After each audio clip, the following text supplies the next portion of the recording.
Hello, and welcome to the conversation, where every week we get together and we talk about matters of our faith, matters of our religion, just talking about life and the way we interact with this world as Christian men and women. I'm Todd Brown, and this is Rick Coop. Hi. And this is the conversation as a podcast. You can find us on Facebook, or on YouTube, or on any place you get a podcast. You can hear the audio version of this. Just look up eGathering. You already found us, so maybe somebody shared. But if you're looking, that's where you can find us. Today we're talking about this idea of acceptance of other people, or tolerance of people as we walk through our faith. And where is that wall? Is there this wall where you should or should not tolerate something, or should just never tolerate other people and the way that they behave? That sounds very wishy-washy as far as the description is concerned. When you think of acceptance or tolerance or those things within the frame of our religion and our faith, what do you think of? I see acceptance as being somebody who accepts a person as being, talking about, and we're talking about human beings here, not just acceptance of different, ideas or things, but I see it as accepting somebody as a creation of the Lord God, as a child of God. Whether they've accepted Him or not, we need to understand that we're all still His people. We're part of His creation. That, to me, is where acceptance begins. Accepting people, respecting them as a human being, as a creation of God, created in His image. Mm-hmm. Some people of our faith think that acceptance means that you not only accept them as someone who's been created in the image of God, but that you accept everything that they do. Mm-hmm. And everything that they are, whether you agree with it or disagree with it. To me, there's a difference. Mm-hmm. Now, there is an unconditional love that a person can have for somebody, where there's no conditions placed on, you are who you are and I love you anyway. But just at the core, at the base of it, acceptance, when I accept somebody, I accept them as a creation of God, a brother and sister who were created in His image. I don't always agree with people. I don't always agree. You and I have been friends for 30 years. Mm-hmm. We don't always agree on everything. Yep. That's okay. Mm-hmm. That's acceptance at its core. There are those of us in our faith who are so set on certain things that we can't accept somebody even if they go to a different church, whether they're Christian. They may be Christians, but because they go to a different church, we can't hang out with them or accept them for that belief anymore. And I don't think that's true. I don't think it could be further from the truth. When or if we accept somebody that because we accept them, then we have to do what they're doing. We have to be a part of what they're doing. And if that was true, the scriptures say that Jesus hangs out with sinners and tax collectors, then that would mean that Jesus was doing the same thing. He agrees with all the stuff they're doing. All the stuff that they're doing, and He's doing the same stuff that they're doing. Man, I don't think that's true at all. I don't think that's part of what He meant by us loving and caring and accepting one another. Yeah. What's your take on it? So we started talking about this, and I said I think there's a nuance between acceptance and tolerance. This kind of means the same things to people, and I think acceptance can mean that I accept it. I take it on. I'm okay with it. And I think that there's a big difference between accepting something, taking it on, being okay with it, and tolerating it. And for me, this concept of, I think Jesus had a lot of tolerance. Sure. for people. He didn't accept that they were where they were. So, example, people say Jesus finds you where you are. Okay, but I always love the next little quip that came with that. We had a pastor that one of my favorite humans is Pastor Ron, and he said Jesus may find you where you are, but he's not going to leave you there. Yeah, that's good. Yeah. So I think acceptance and tolerance can be used in the same way, but I think Jesus had a lot of tolerance for people. He wanted to be around them and love them and care for them and accept them into his community with the hopes that love would advance them. Let's go back. Let's stay with that for just a second. It's Jesus who will take them to the next level. Yeah. Not us. No. And there are a lot of people who feel like they enter into relationships and friendships with people. They tolerate them only for that person to get them the other person further on. It's not our job. In the same way, I've heard this terminology. Well, I got them saved. Right. Yes. No, you didn't. Yes. You didn't save nobody. And if you did, then they may not be saved. They may not be saved. They may have joined your club. Yeah, right. But they did not find a relationship with the creator of the universe. So by me accepting or tolerating somebody who I may or may not agree with on different levels, if I accept them or tolerate them, it does not mean that I do so for me to bring them to a better place, up to my level. I think that's arrogant. Yeah, absolutely. I think to tell somebody that in order for me to hang out with you, you have to meet all of my standards is pretty self-serving, pretty, as I said, arrogant for us to act like that. We went through a period of time as a country in the 70s and 80s and 90s, I would argue some. We went through this period of time when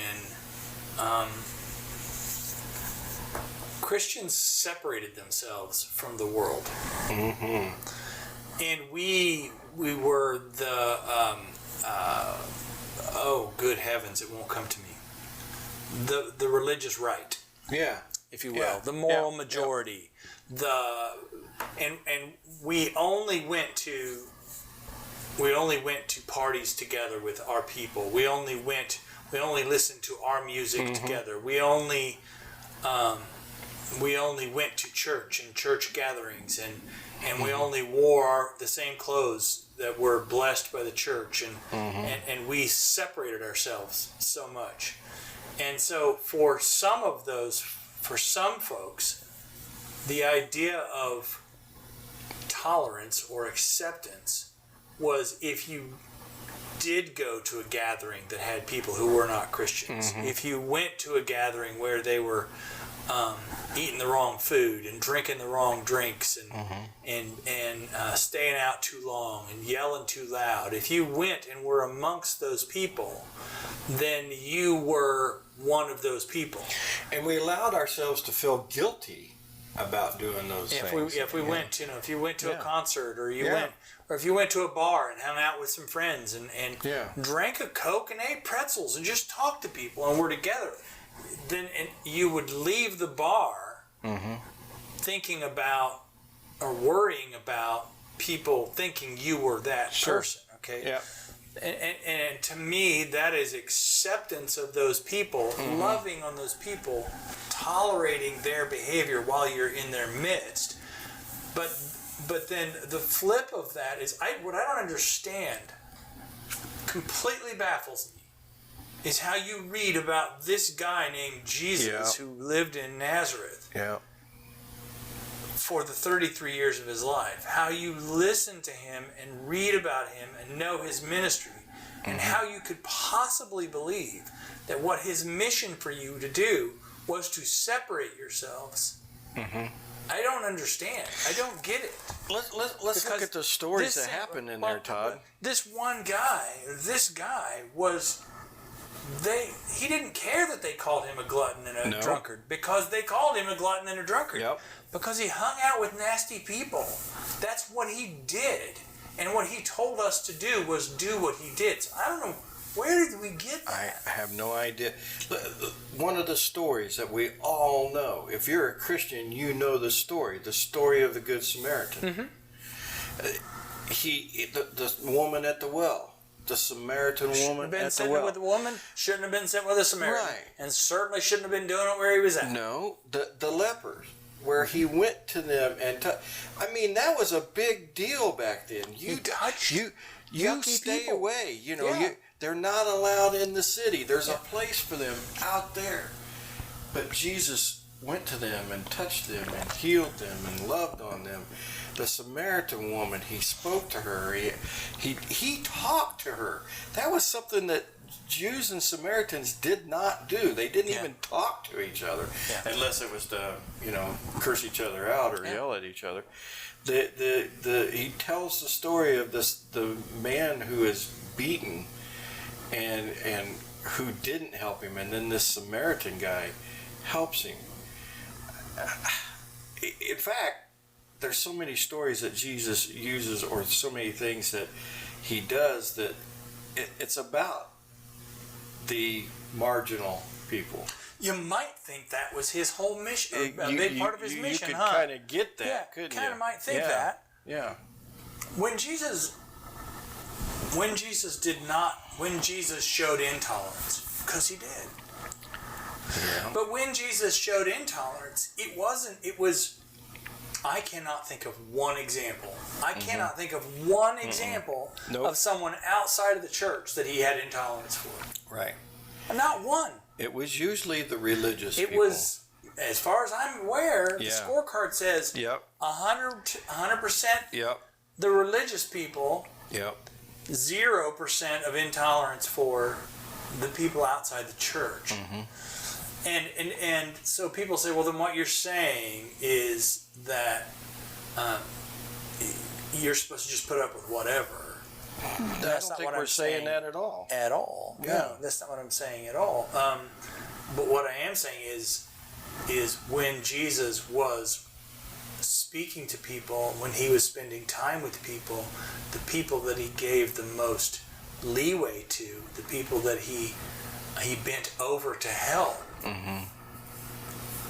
were the, what'd you call them? The marginal people. The marginal people, the marginalized people, the people who were doing what the churchy people would not want them to be doing. Yeah.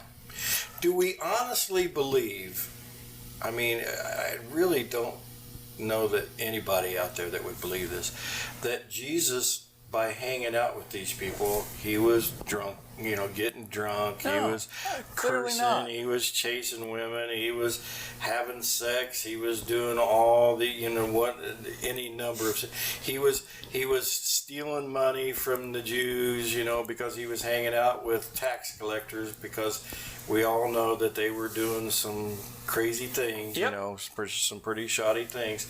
Do we actually believe that he was doing that? No, I don't think he was. Was he hanging out with them to say, hey, I love you, you count, you matter, you're important, you're one of God's creation, I think that's what he was doing. And I became a Christian in the 80s, and I can remember all that, where, don't do this. My mom, before she became a Christian, used to ask me, why are you a Christian? It's just a bunch of do's and don'ts. Yep. And the thing is, we portrayed that, we can't hang out with this person, we can't go be with that person, we can't be seen in this place, we can't be seen in that place, we can't be seen wearing this thing, we can't be seen wearing that thing. And Lord help us if we're hanging out with the wrong people and somebody sees us hanging out. Right. I can remember as a young pastor, I went to a bar. I just thought to myself, I got to go where the people are at. I mean, it was just something I really felt like the Lord impressed on me. So I was in a very small town, maybe 600, 700 people. And I went into the bar and I sit down and it was dead silent, man. I mean, it was like, and the bartender came over and said, "What can I get you, Pastor?" I said, "Can you get me a Sprite? You know, I'd love to have a Sprite to drink." And he was like, "Well, okay, I know you're not going to want anything else." Yeah. So I got a Sprite and I sat down and eventually people started coming over and why are you in here? You know, first time we've ever seen a minister in this place, you know. And it started a lot of conversation. Well, the next Sunday, I got approached by a couple of board members who had heard that I was there, didn't see, but had heard that I was there, and wanted to know why. Fortunately, one of those board members stood up, you know, with me and said, "Man, I think that's a great idea. If you ever want to do it again, go for it." But, and I only tell that story for this. How can we honestly say that we love people if we are not willing to hang out with the very people who were created in the same way that we were? When Jesus was asked the same questions, his response was, "I've come here for the sick, Yes. not for the well." The well do not go to the hospital.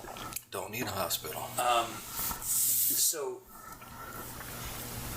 how can we advance the faith if we are always around our good buddies in Christ? Right. Do we need that support and that love? Yes, we do. And am I saying that if I walk into a bar that everybody there is yucky? No.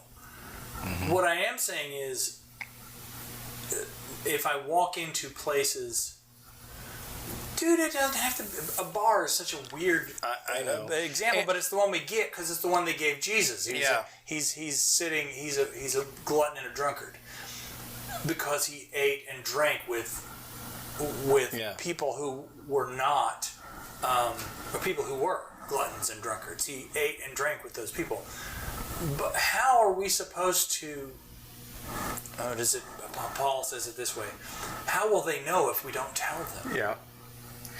You say nobody. You say we don't save anybody, and I agree with you 100%.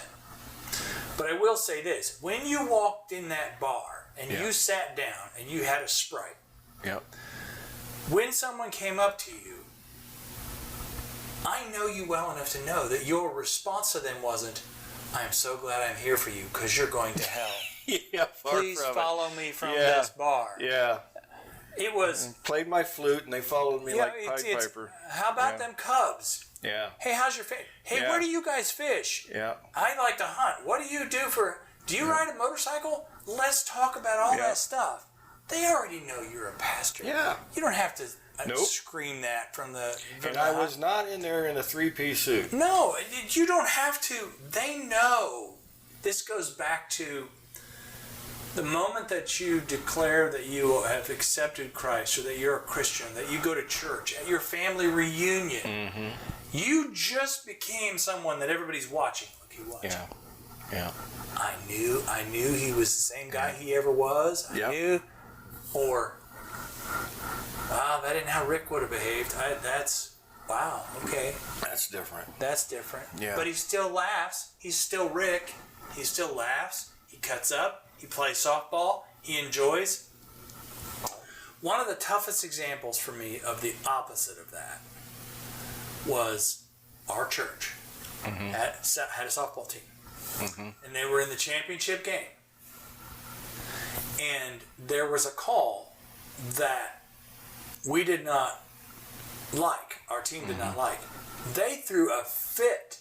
One of our guys got out and got in the face of another guy on the field, was raising a fit and screaming. One of the other guys came out and was going to different people in our congregation. We're sitting watching the game, trying to take up a collection so he could appeal. You can actually pay to appeal a decision.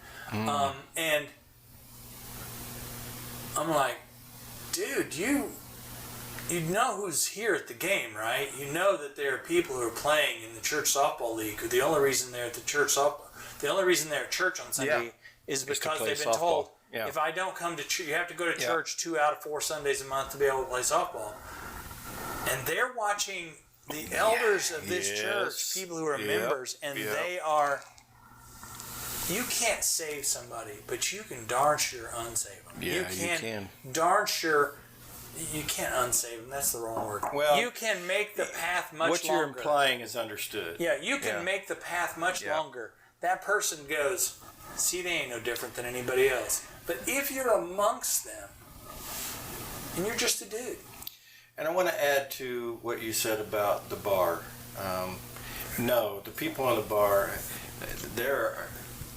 believe me, there are a lot of yucky people in churches. Yep. And so I'm not saying about those people being yucky. And I know you were. I just wanted to add to I'm not saying it either. It could have been at a theater. It could have been at a dance. It could have been a number of other places. Yeah. The bar is where I went. Yeah. But we have to.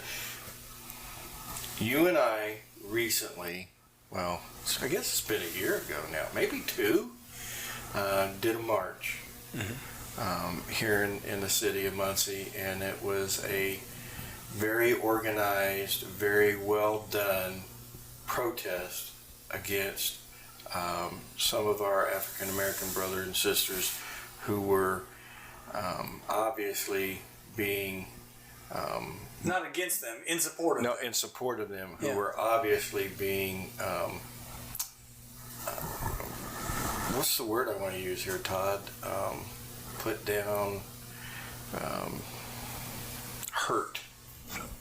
It was a march in support of the fact that very often young black men, when they're having an encounter with law enforcement, the law enforcement has been shown to go over the top with them, different than they do with whites. Okay. Does that mean that we don't love those who are in law enforcement? Absolutely No, not. I've had a former brother-in-law. You've got a niece who are police officers. Yep.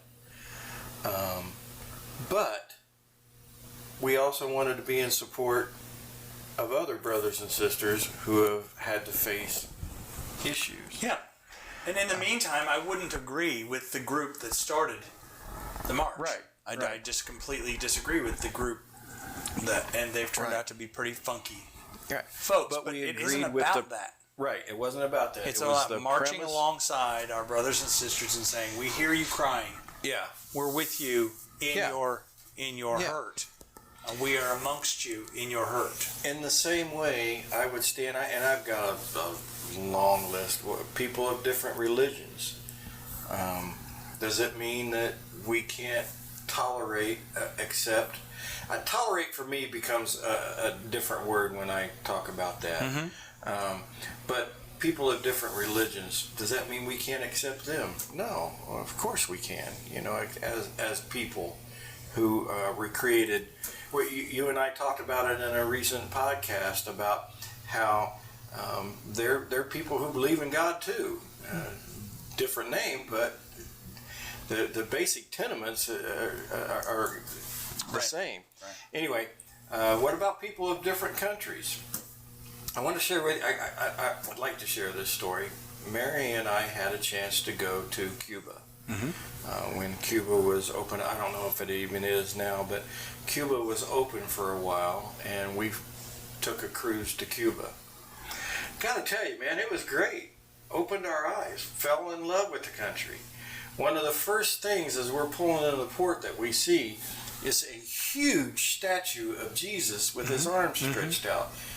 Well, blew my concept. I'm thinking communist country. There's no way, you know. And then we pull up to the dock, and I look out, and the brightest, most beautiful building was a Greek Orthodox church. And I'm thinking, this is really cool. And then I get to talking to some of the folks, some of the local folks there. And I looked at the guy and I said, you know, do you guys mind us being here from a different country? And he said, look, my most important things in my life are keeping a roof over my family's head, making sure I'm providing for them, keeping them safe, wanting them all to be healthy. And I'm thinking, yeah, dude, well, you sound like me. Yeah, you're human. And he said, you know what politics are, don't you? And I'm thinking, well, yeah, you know, I know what they are. And I said, give me your take on it. And he said, poly is many, and ticks are blood-sucking bugs. Yeah. And our governments are just blood-sucking bugs. And if they would leave us alone, we'd all be getting along. We'd be fine, yeah. And it gave me, it opened my eyes. Yeah. Just because I had an opportunity to talk to him. Yeah. And so people of other countries, people of different races, people of different sexual orientations, that guy or that lady at work who is constantly digging at you, or what about, or what about, or what about, or what about, those are all people that we need to tolerate, accept, love, care about. Yeah, I think we fight that edge of tolerate and accept, and I think really we almost need another word. What we're talking about is this idea of involving them in our lives. Mm-hmm. Yeah, that's interacting with them, being a part of their lives, and them being a part of our lives. Mm-hmm. And when we exclude them, we create some of the problems that we're seeing today. A quote from Jerry Falwell, who was part of that moral majority and the religious right, and some of the stuff that went down in the 80s, and some of the destruction that came from that. And at that point, we were going through the AIDS crisis when that first started up. And his comment was, AIDS is not just God punishing the homosexuals, it's God's punishment for the society that tolerates homosexuals. And I just want to scream and run out of the building, beating my head about how can we possibly be so ignorant and intolerant of the mission of God. Is it possible that certain diseases are the consequence of behavior? Yep. Absolutely. Yeah. Completely agree with that. Yep. But what's the fruit of pushing such an agenda? You know, I mean, if someone is hurting, if you love on them and help them and care for them, then what they remember about you is that when they're in trouble, your God, your place, your existence is a place of safety and a place of safe harbor. When Jesus is standing amongst the wretched refuse of his time, it isn't that he wanted them to be who they were and where they were. It was that he wanted them to know he was announcing that the kingdom of God is near. I'm with you. I'm among you. I want to be a part of who you are, and I want you to know that I'm safe harbor. There, very simply, I said one of the things I wanted to make sure to say in this is we need to understand. Jesus said to him, I am the way and the truth and the life, and none comes to the Father except through me. He's presenting the me. He's being there amongst them, letting them know, I'm safe harbor, I'm good. You can talk to me about whatever the funk is, whatever the bad thing is, whatever horrible moment you're going through, whatever, and I'm not going to tell you that you suck and I hate you or you're going to hell. I'm not going to be in your face about that.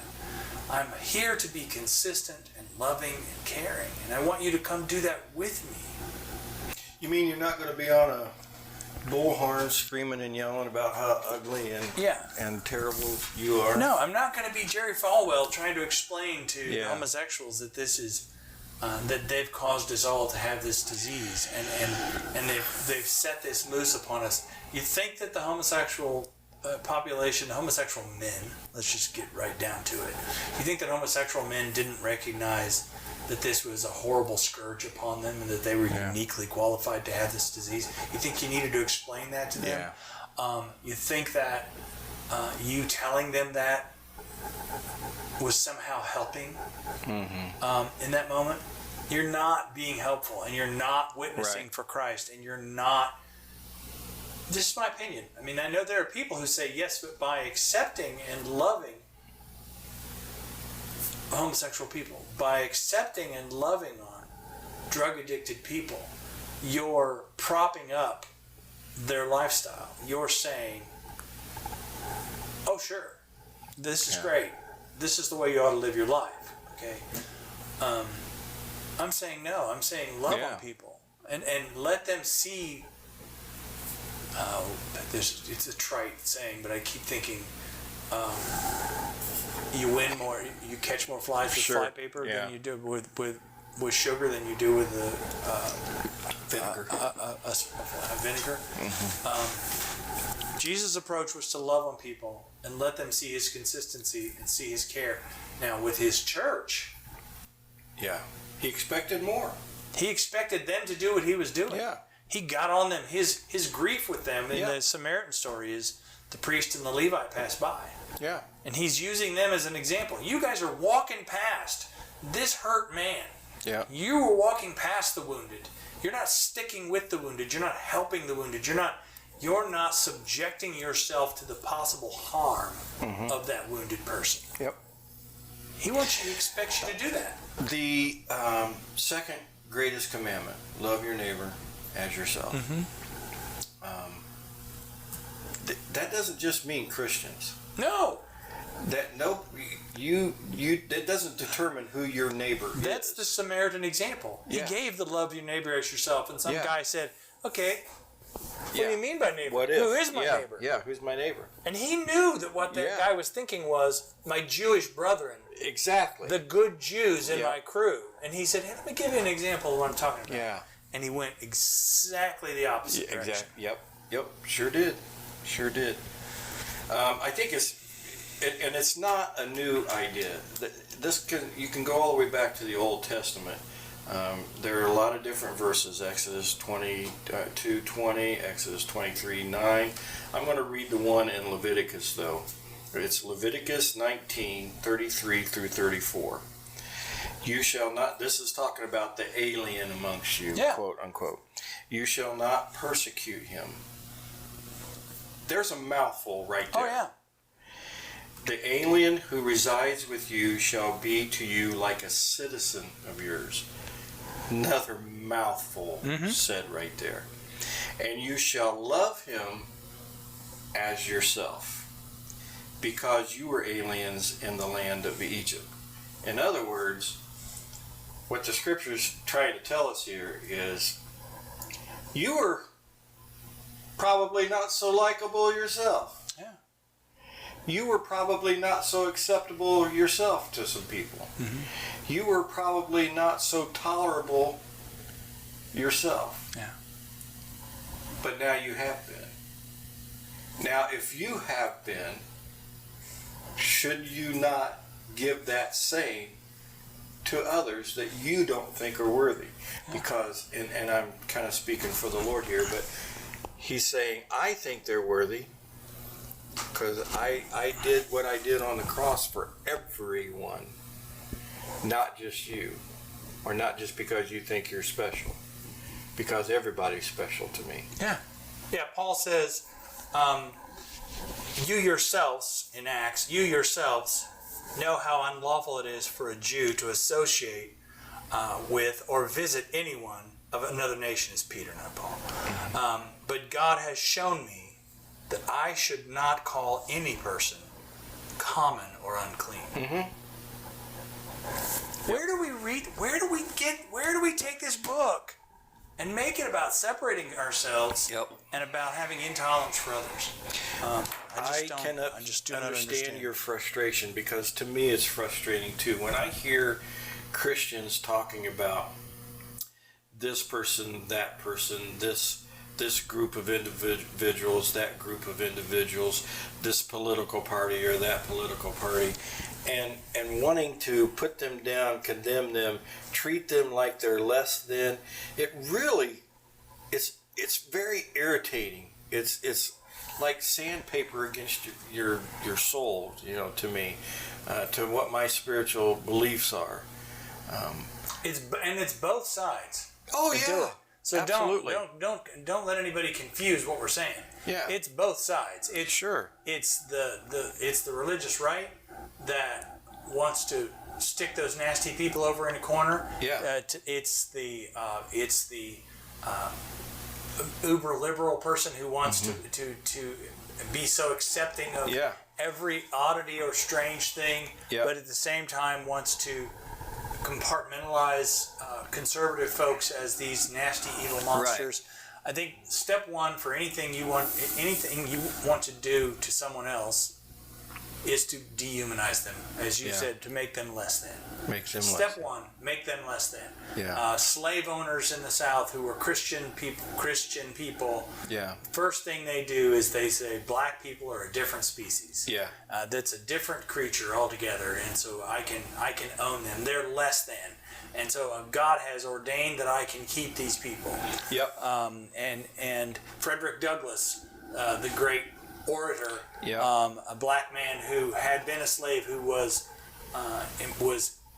what he did for a living was go around and talk to people, and he was talking to Christian people, saying, "Hey, wake up! You cannot possibly justify this inside of this faith. You cannot possibly." And one of his things was, you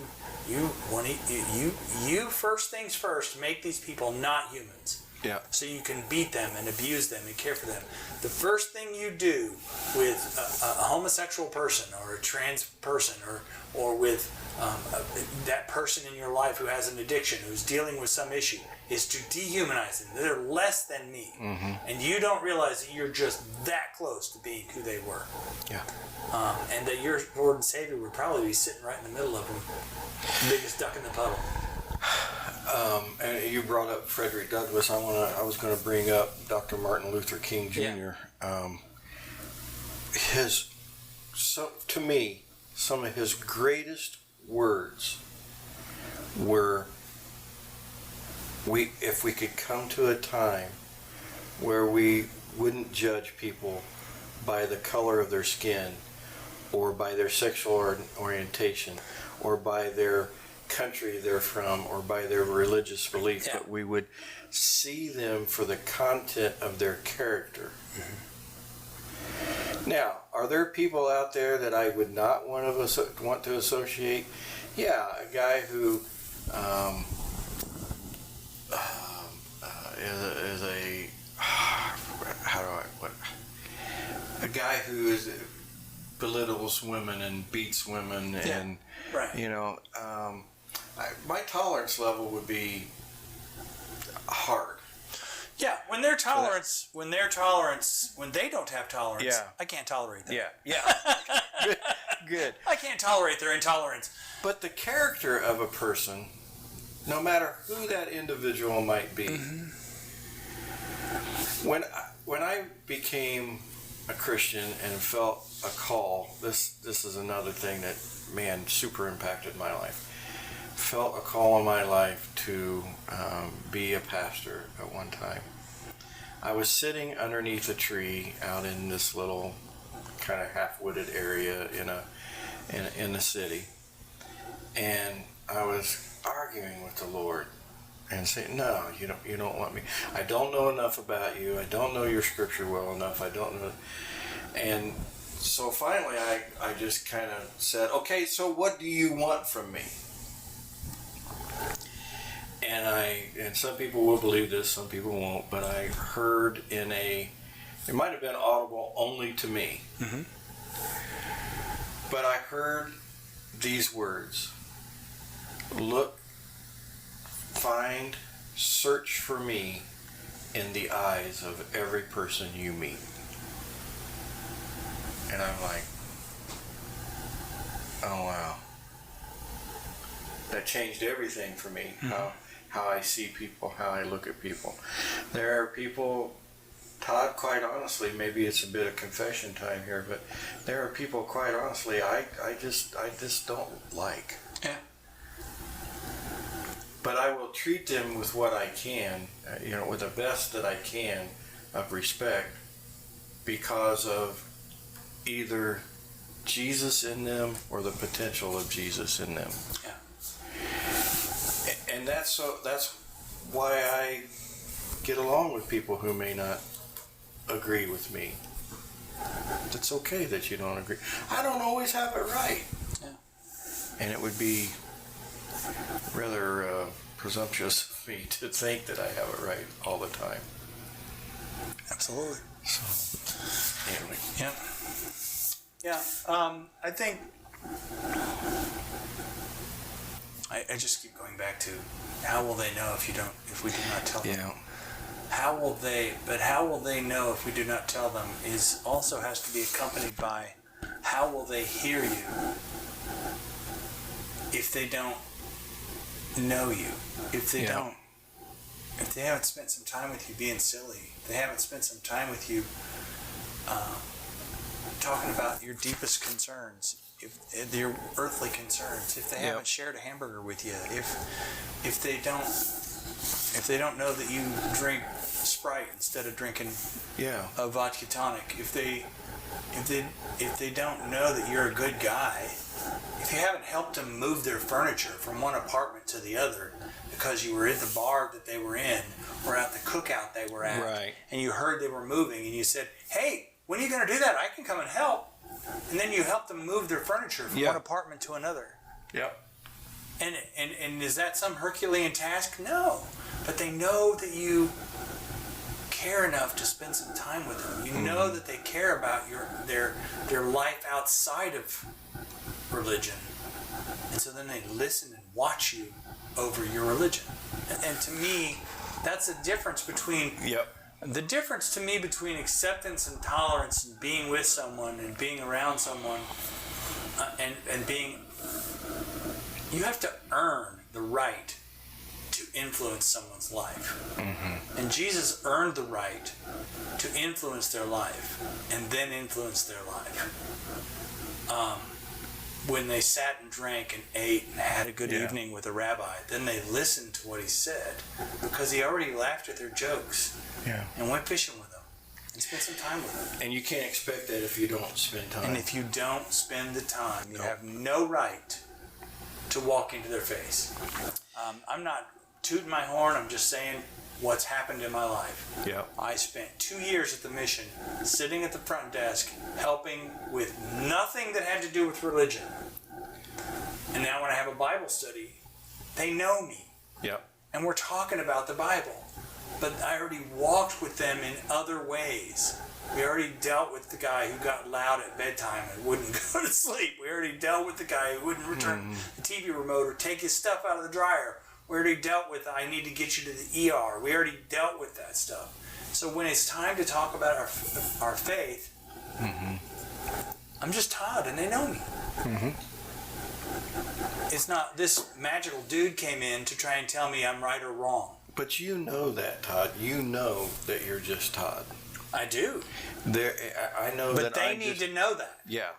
And what I'm saying is, though, it's in you already to know that you are, and I don't mean this flippantly, I'm very serious about it, but you know that you're really nothing special. I know that I'm really nothing special.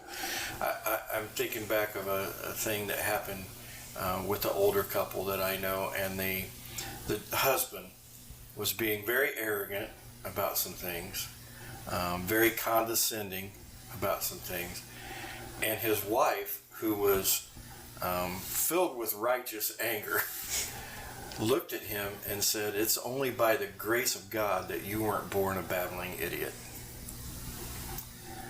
He'd forgotten who he was and what his humble upbringing was and how he was brought up and what happened in his life.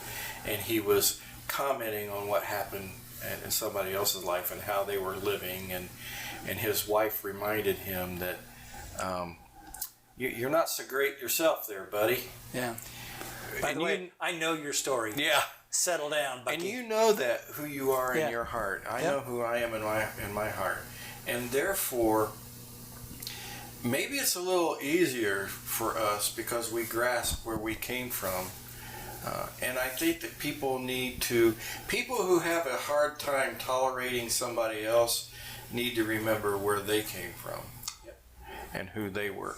Especially, and I'm saying this to Christians out there, if you're having a hard time as a Christian tolerating somebody else, then you need to remember where you came from, who you were before Christ, who you were, maybe even still are today, in dealing with things.